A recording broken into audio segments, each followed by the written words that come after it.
शिक्षा मंत्री रोहित ठाकुर से हमारे संवाददाता ने खास बातचीत की है। इस दौरान उन्होंने कहा है कि जहां प्रदेशवासियों को उम्मीद थी कि प्रदेश में इस बार बजट में शिक्षा संस्थान प्रदेश में आएंगे, लेकिन उसमें भी निराशा हाथ लगी है। सुनिए उन्होंने क्या कुछ कहा है।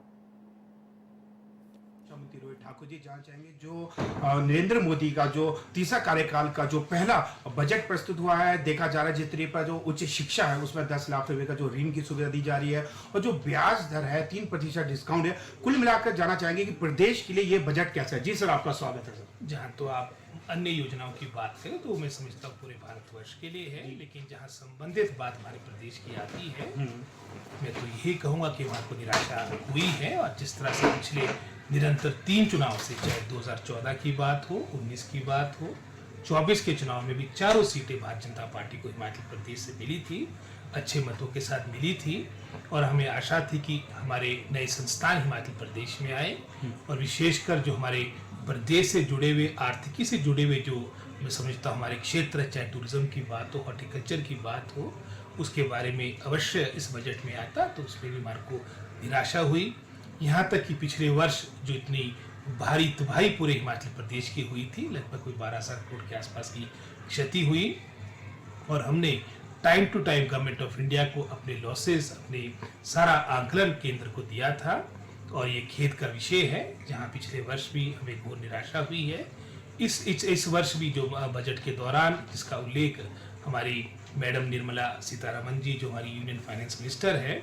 उन्होंने जहां सिक्किम, उत्तराखंड को अलग से, असम को अलग श्रेणी में रखा है और हिमाचल प्रदेश को मैं समझता हूँ एक तरह से एक औपचारिकता के रूप में हमारा नाम लिया गया, एक रस्म अदायगी की गई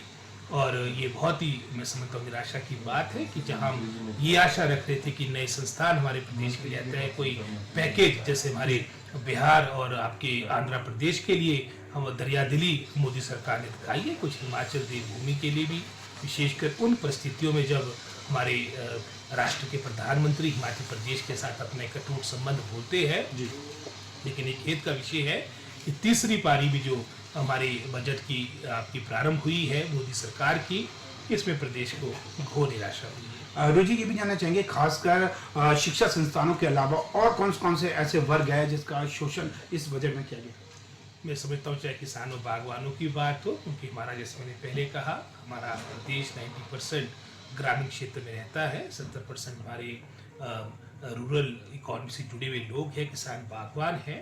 चाहे वो एमएसपी की बात थी, जो अन्य हमारे फर्टिलाइज़र में भी जो आपने बजट लाया है उसमें भी आपकी कॉस्ट में बढ़ोतरी की गई है। ये भी किसान बागवान विरोधी निर्णय केंद्र सरकार का है और इस वर्ग को भी मैं समझता हूँ घोर निराशा हुई है। और हमेशा शुरुआत अच्छी होनी चाहिए, लेकिन वर्तमान सरकार की मात्र जिनकी बैसाखियों से सरकार चल रही है उनको खुश करने के अलावा इस बजट में कुछ नया नहीं है। जी, ये थे शिक्षा मंत्री रोहित ठाकुर जी। इनका कहना है कि शिक्षा संस्थान जहां प्रदेश में एक आस थी कि अधिक से अधिक आए, वहीं अन्य वर्गों की बात करें तो अन्य वर्गों का भी शोषण किया गया है।